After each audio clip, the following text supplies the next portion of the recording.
गरीब होना अपने आप में कोई महानता नहीं है। और हमारे कोई भी ऋषि मुनि, योगी, यति, सन्यासी, वशिष्ठ, विश्वामित्र, अत्रि, कणाद, पुलस्त्य कोई गरीब नहीं था। उनके आश्रमों में हजारों गायें थी, लाखों गायें थी, धन था, स्वर्ण मुद्राएं थी, हजारों शिष्यों का पालन करते थे, उनको भोजन देते थे और उसके लिए धन की आवश्यकता होती थी। उन्होंने धन मंत्रों के माध्यम से प्राप्त किया, भीख मांग करके प्राप्त नहीं किया, हाथ में पसारा। यहां तक कि जब दशरथ को कैकेयी नरेश से युद्ध करना पड़ा और धन की जरूरत पड़ी दशरथ जैसे महाराजा को, तब भी वे वशिष्ठ के आश्रम में गए और उन्होंने कहा कि मुझे धन की आवश्यकता है, राजकोष में इतना धन नहीं है कि मैं कैकेयी नरेश से युद्ध कर सकूं और मुझे युद्ध करना आवश्यक है। और वशिष्ठ ने लाखों स्वर्ण मुद्राएं सहायता के रूप में दी। राजा से भी उच्चतर स्थिति ऋषियों की थी। ऐसा क्यों था? इसलिए था कि उनके पास देव बल था।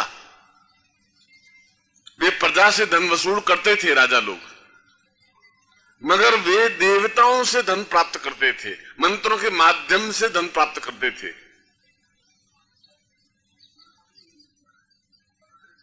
जब शंकराचार्य जैसा विद्वान, ब्रह्मचारी, योगी, सन्यासी भिक्षा मांगने के लिए गए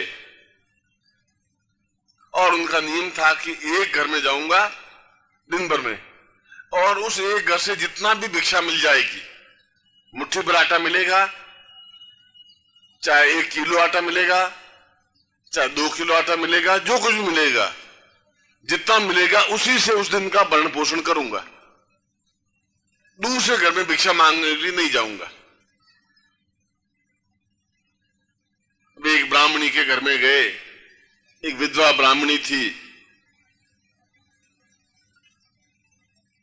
और दरवाजे पर शंकराचार्य जैसे महान विद्वान ने अलख लगाई, भिक्षान देहि।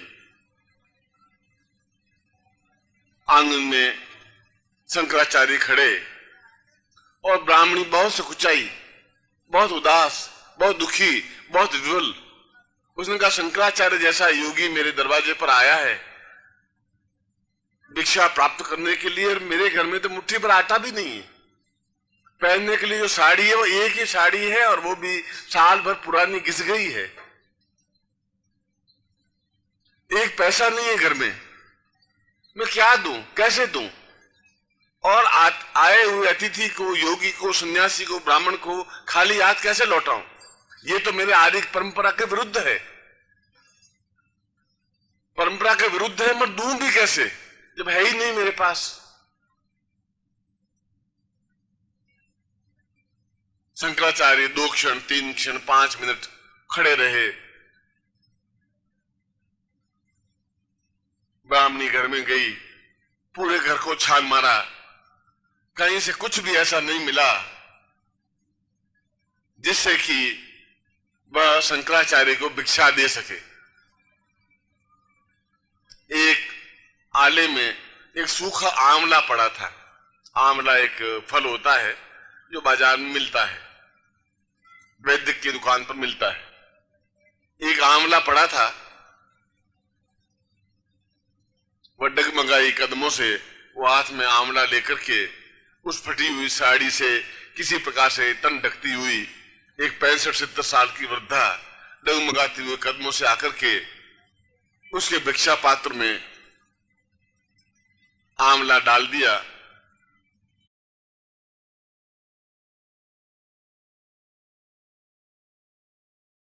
गुरु गीता।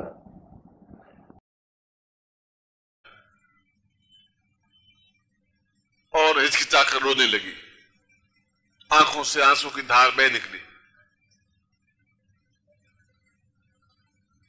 उसने कहा, महाराज आप सन्यासी हैं, आप शंकराचार्य हैं, आप अत्यंत विद्वान हैं, आप पहली बार मेरे घर में जीवन में आए हैं, ये मेरा सौभाग्य है। मगर मैं अत्यंत गरीब हूं, अत्यंत विपन्न हूं, अत्यंत दुखी हूं, अत्यंत दरिद्री हूं। शायद मेरे भाग्य में धन जैसे कोई लाइन विधाता ने लिखी ही नहीं है। जीवन भर गरीबी से ही जीवन काटा है, एक साड़ी 5 साल तक चलाई है, और एक सूखा आंवला है, और कुछ मेरे पास है नहीं। खाली आज मैं आपको लौटा नहीं सकती, आप इसी को मेरी भिक्षा स्वीकार कर लें। शंकराचार्य की आंखों में आंसू आ गए। क्या इतनी गरीबी भी हो सकती है? क्या इतनी दरिद्रता भी हो सकती है?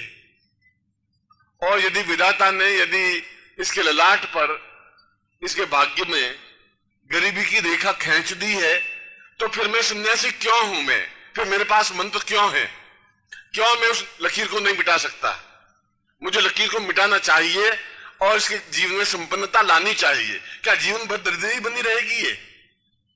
फिर मेरे जीवन का अर्थ क्या? फिर मंत्रों का अर्थ क्या? फिर वेदों का अर्थ क्या? फिर शास्त्रों का अर्थ क्या?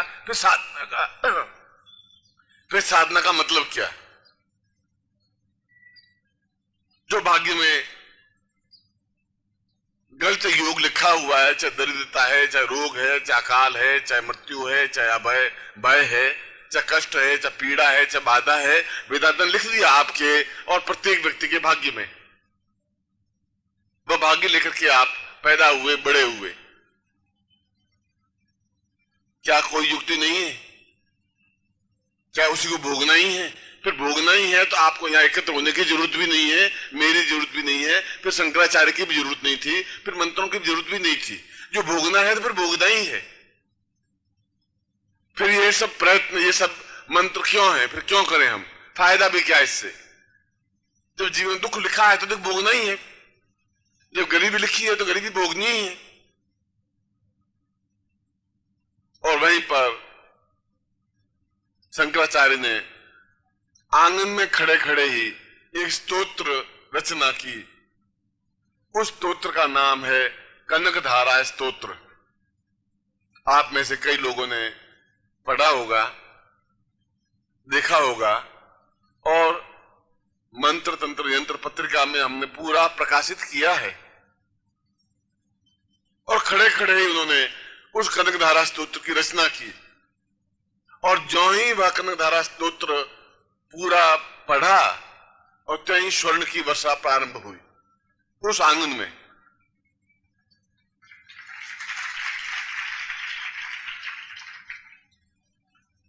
और उस ब्राह्मणी, उस गरीब विधवा, वो दुखी, जिसके भाग्य में दरिद्रता के अलावा लिखा ही नहीं था, विधाता ने एक भी लाइन धन की लिखी नहीं थी, उसके जीवन में असंख्य स्वर्ण मुद्राएं आंगन में वर्षा होने लगी। इसलिए उसका नाम कनक, कनक माने सोना, कनक धारा स्तोत्र पड़ा।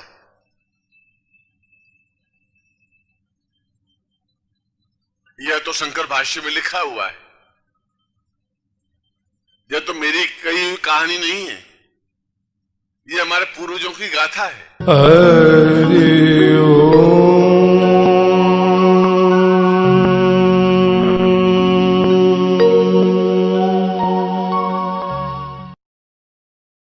कनकधारा स्तोत्र का उच्चारण कर रहा हूं, जो कि अपने आप में अद्भुत है और बहुत ही भाग्यशालियों के घर में ही इस प्रकार का कनकधारा स्तोत्र का पाठ किया जाता है। मैं यहाँ पर कनकधारा स्तोत्र का पूर्णता के साथ में पाठ कर रहा हूं।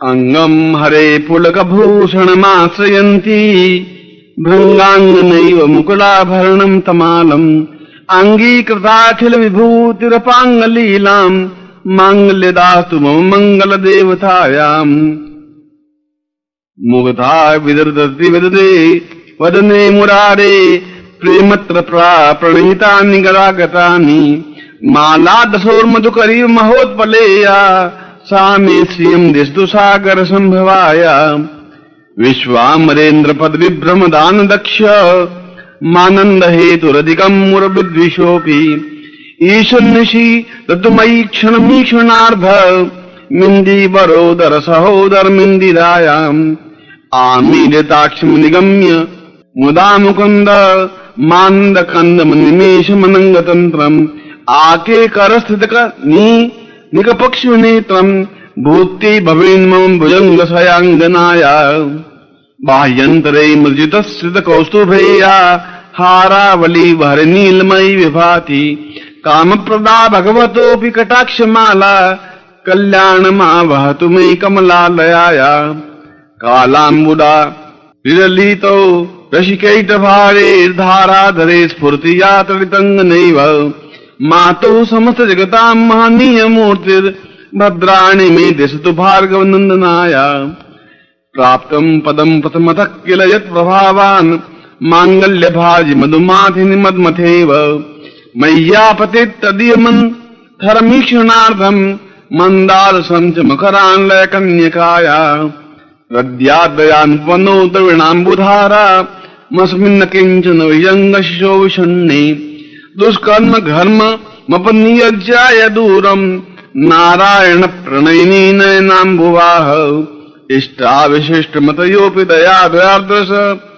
दृष्ट्वा त्रिष्ट पदवं सुलभं सदत्ते दृष्टि प्रदष्ट कमलोदर दीप्तिदिष्टां पुष्टि कशिष्टमं पुष्कर विष्टराया ये देवतेति गरुड़ध्वज सुंदरीति शाकंभरीति शिशेखर वल्लभेति षष्ठी स्थिति प्रलय की शिल संसिताये तसे नस्त्रिभुवनेक गुरु तरुण्ये श्रुत्ये नमोस्तु शुभ कर्म फल प्रसूत्ये रत्ये नमोस्तु रमणीय गुणार्णवाये सत्ये नमोस्तु सतपत्व निकेतनाये पुष्टे नमोस्तु पुरुषोत्तम वल्लभाये नमोस्तु नालिक निभाननाये नमोस्तु दुग्धोदति जन्मभूते नमोस्तु सोमामल सोदराये नमोस्तु नारायण वल्लभाये संपत्कराणि शकिलेन्द्रिय नंदनानि साम्राज्य दानवानि सरोरुहाक्षि तो दुंदनानि दुरिताहरणोद्यतानि मामेव माथन संकलयन्तु मान्ये